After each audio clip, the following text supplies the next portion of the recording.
আসসালামু আলাইকুম, কেমন আছেন সবাই? Welcome to Nasima's kitchen. আজকে আমি একটা স্যুপের রেসিপি নিয়ে আসলাম। তো স্যুপ বানানোর জন্য আমি 500 গ্রামের একটা দেশি মুরগি নিয়েছি।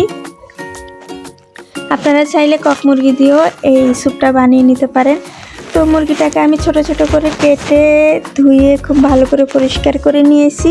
এখন আমি এতে কিছু আস্ত গরম মশলা দিয়ে দিব এলাচ, দারচিনি, তেজপাতা, লং, গোলমরিচ, একটা দিব পেঁয়াজ, 2 টুকরো রসুন আর 3 টুকরো দিব আদা।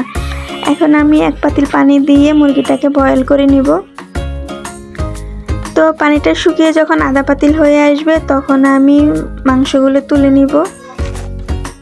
একটা ব্লেন্ডারের জারে দিয়ে আমি ব্লেন্ড করে নিব, জাস্ট আধা ভাঙা করে নিব। আপনারা চাইলে এই কাজটা শিলপাটাতেও করে নিতে পারেন, এতে করে মুরগির হাড্ডি থেকে জুসি ভাবটাও বের হয়ে আসে। তো এখন আমি আবারও 1 পাতিল পানি দিয়ে আবারও বয়েল করে নিব। পানিটা শুকিয়ে যখন আধা পাতিল হয়ে আসবে তখন আমি এগুলোকে ছেঁকে নিব। তো এই কাজটা আমি ক্যামেরার বাহিরে করে নিয়েছি যাতে ভিডিওটা শর্ট হয়, সেই জন্য। যারা ডায়েটিং করেন তাদের খুবই উপকারে আসবে আমার এই স্যুপের রেসিপিটা। আপনারা বাসায় অবশ্যই বানিয়ে খেয়ে দেখবেন। তো এই তো আমার স্যুপটা বের করে নেওয়া হয়ে গেছে। এখন আমি আবারও বয়েল করে নিব। 10 মিনিট ধরে আমি আবারও বয়েল করে নিব। এখন আমি একটা বাগার তৈরি করে নিব।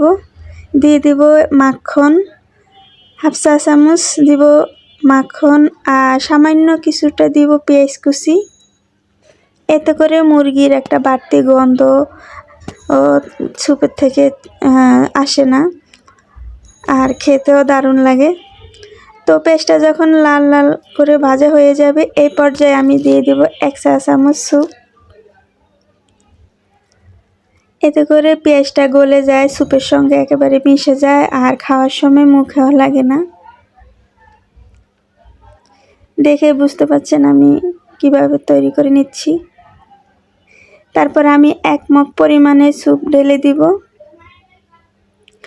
পুরোটা দিব না, যখন খাবো তখন টাটকা টাটকাই বাগারটা দিয়ে নেবেন, এতে করে টেস্টটাও ভালো আসে আর স্মেলটাও ভালো আসে। তো এই তো আমার স্যুপটা তৈরি হয়ে গেছে। আপনারা অবশ্যই বাসায় একবার বানিয়ে খেয়ে দেখবেন আর আমাকে কমেন্টে জানাবেন কেমন হয়েছে। ভিডিওটা ভালো লাগলে অবশ্যই একটা লাইক, কমেন্ট, শেয়ার করে দিবেন। আর যারা আমার চ্যানেলটি এখনও সাবস্ক্রাইব করেন নাই প্লিজ আমার চ্যানেলটি সাবস্ক্রাইব করে ফলো দিয়ে আমার পাশে থাকবেন। আল্লাহ হাফেজ।